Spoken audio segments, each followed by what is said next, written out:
Hello.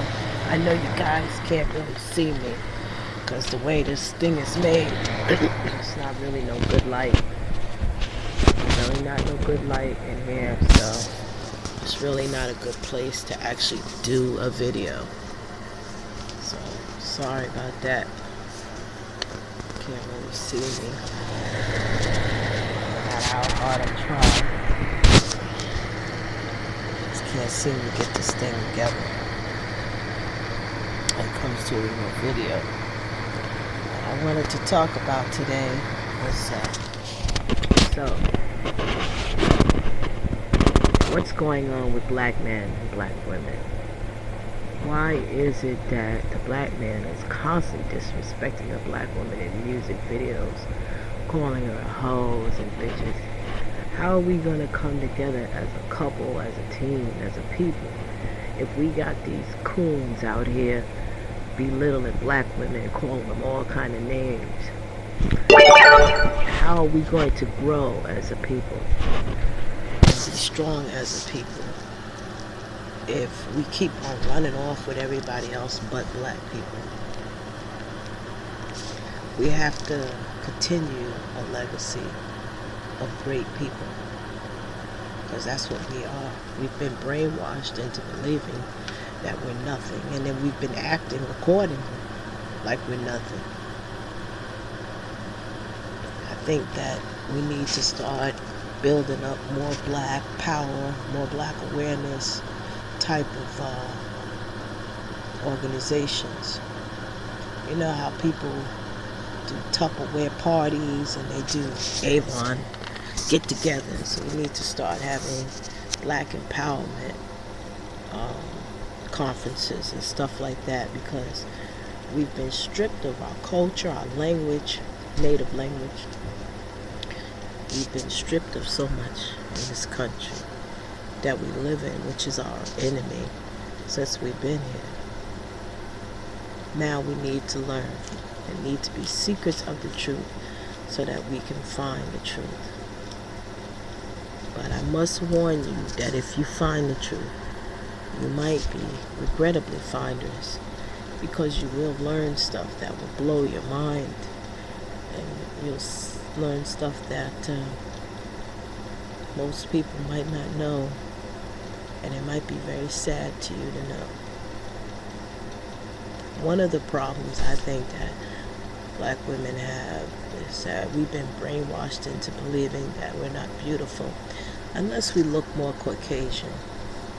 As long as we have somebody else's hair in our head besides our own.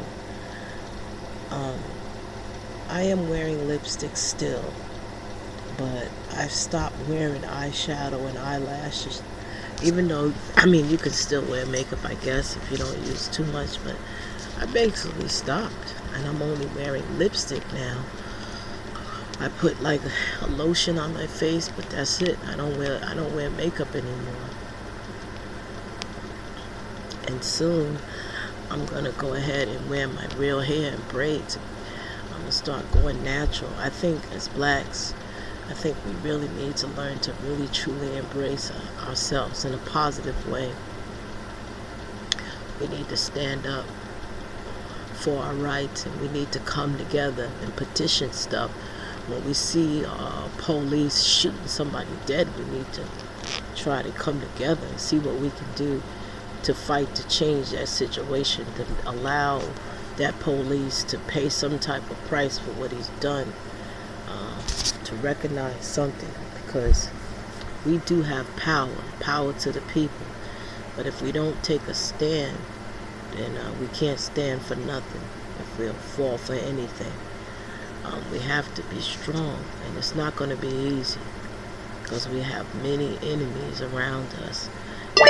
Some of us is including our own selves. Some of us, we have turned our backs on our own self, and I think it's sad. We have self-hatred for ourselves and each other. The only way we're going to grow as black men and women is we have to learn to love each other totally and fully and accept each other. Women, you have to be supportive of your man, and men, You have to be supportive of the women.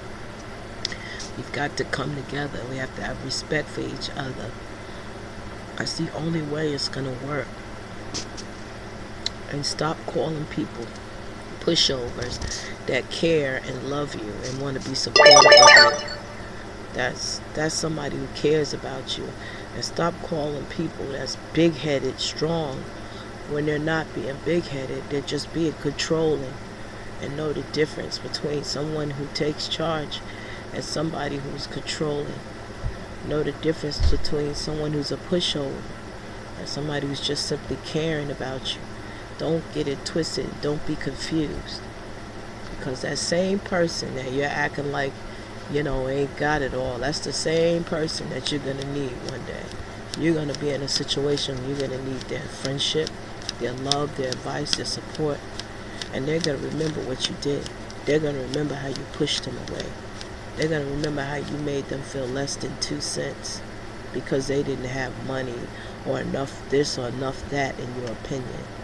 And so you rejected them when you shouldn't have. I just want to say, let's us love each other as a people. Blacks in all colors and shapes, sizes, backgrounds. Let the middle and the upper class blacks stop putting the lower class blacks down and the ones that even live in the ghetto down. And let's recognize that we all came from the same place. And in doing that, we can work together and work hard and accomplishing things. I am a revolutionary. I am a spiritual person. I am a seeker of the truth. And I'm out. And I hope somebody listens to this. And let's start working. Let's start figuring out what we could do to make people more aware of ourselves. We need to get educated about our history and learn that we actually have a rich history. That we are somebody. And we need to love and respect each other if we're going to survive, if we're going to have a legacy as black people. A great, great legacy that has been hidden by us, by our enemies. Get back. If you have any comments, you can feel free to comment. Peace and love and soul to my sisters and my brothers. Shalom.